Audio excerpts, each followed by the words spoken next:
今集我想同大家分享一下勞力士響2025年最新出嘅新錶啊。第一隻想講嘅就係一隻全新嘅錶款啊，叫做 Land Dweller。呢一個型號有兩個 size 可以俾你揀啦，可以揀36mm 或者40mm。而喺物料方面，你可以揀全鋼板啦，或者全貴金屬板。咁如果揀全貴金屬板嘅話呢，一係就全玫瑰金，或者就係全 Platinum。咁呢一隻錶呢，暫時都仲未有間金版嘅。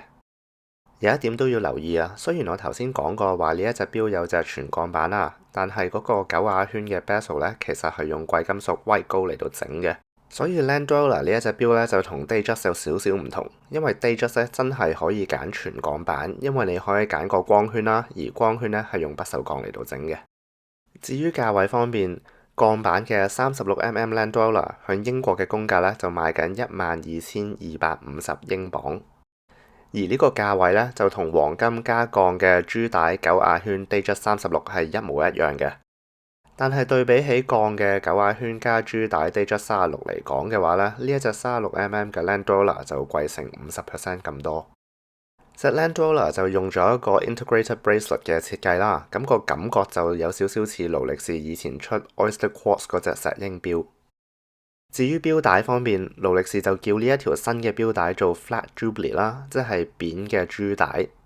咁呢一條錶帶都係一個5格嘅鏈啦，咁同埋有一個隱藏嘅錶扣。咁由於呢一個嘅關係呢，呢一條錶帶係冇 micro adjustment 嘅，咁呢一點大家都要留意。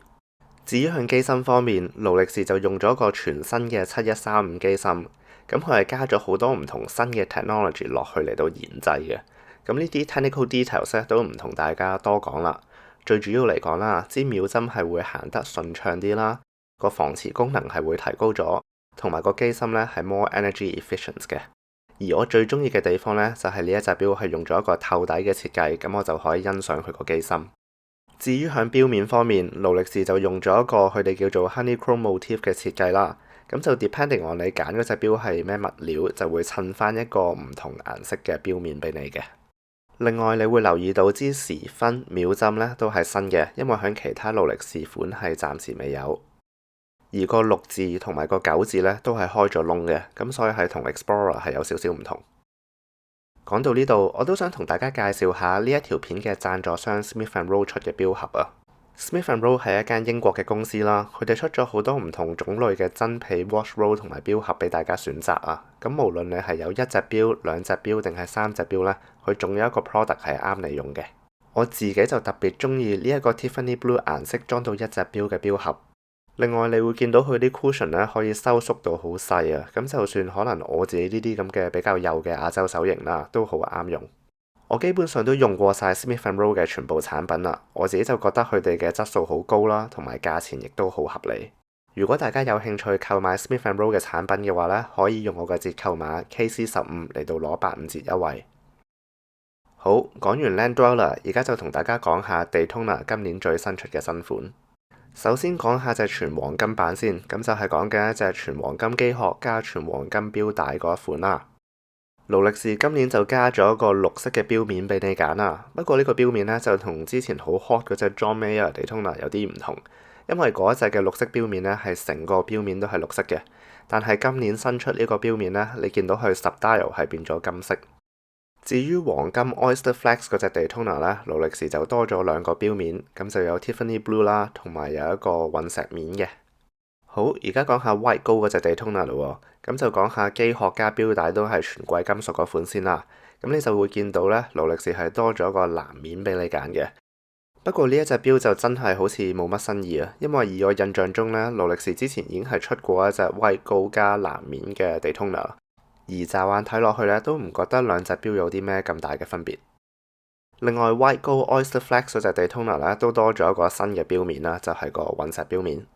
好，而家快速講埋玫瑰金嗰隻 Daytona 啦。咁玫瑰金殼加玫瑰金錶帶嗰隻 Solid Gold Daytona 呢，就多咗一個朱古力色嘅錶面啦。而玫瑰金加 Oyster Flex 嗰隻 Daytona 呢，就多咗兩個錶面，都係有個朱古力錶面啦，同埋都係有個隕石錶面俾你揀嘅。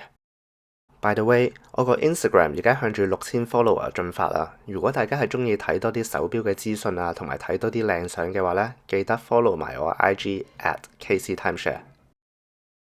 講完地通啦，而家講 GMT 咯。咁首先，全黃金同埋全玫瑰金嗰隻 GMT 咧，都多咗個新嘅錶面俾你揀。咁勞力士就叫做 Tiger Iron。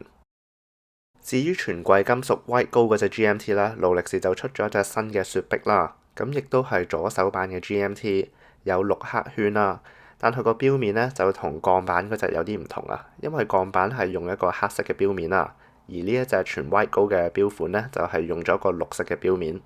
同埋呢一隻貴金屬款嘅 GMT 咧係冇珠帶俾你揀嘅，只可以揀板帶嘅啫。而家講下 Oyster Perpetual 呢一個系列咯。主要嚟講，勞力士係出咗一啲新嘅顏色錶面俾大家揀。新嘅顏色主要有勞力士叫做 Lavender 嘅紫色啦，開心果嘅淺綠色，同埋有一隻淺黃色嘅。另外，勞力士亦都偷偷地咁樣換咗藍色同埋黑色嘅錶面咯。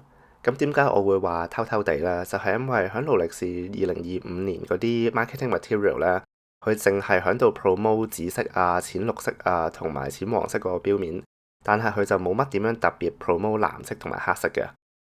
但係如果大家細心啲咁樣睇呢，你會留意到舊版藍色同埋舊版黑色嘅錶面呢，係用咗個鐳射放射紋嘅設計啦，咁就有少少似 Datejust 嗰種做法啊。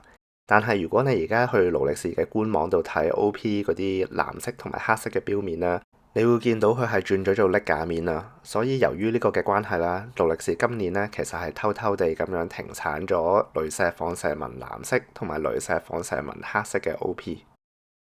講完 Oyster Perpetual， 而家就講下 Sky Dollar 呢個系列啦。咁今年其實都係多咗一樣新嘢嘅啫，就係響全貴金屬版黃金加 Oyster Flex 或者全貴金屬版黃金殼加黃金錶帶嗰隻 Sky Dollar 咧，佢多咗一個新嘅綠色錶面俾你揀。而呢一個全新嘅錶面呢，你係唔會可以喺玫瑰金啊或者 White Gold 嗰個版本度見到嘅。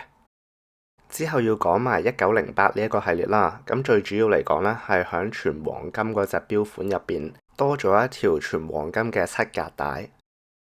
好，而家想同大家講埋有啲咩錶款係停產咗嘅。之前好多人都有流傳啊，話會唔會百事啊或者左手版嘅雪碧 GMT 會停產呢？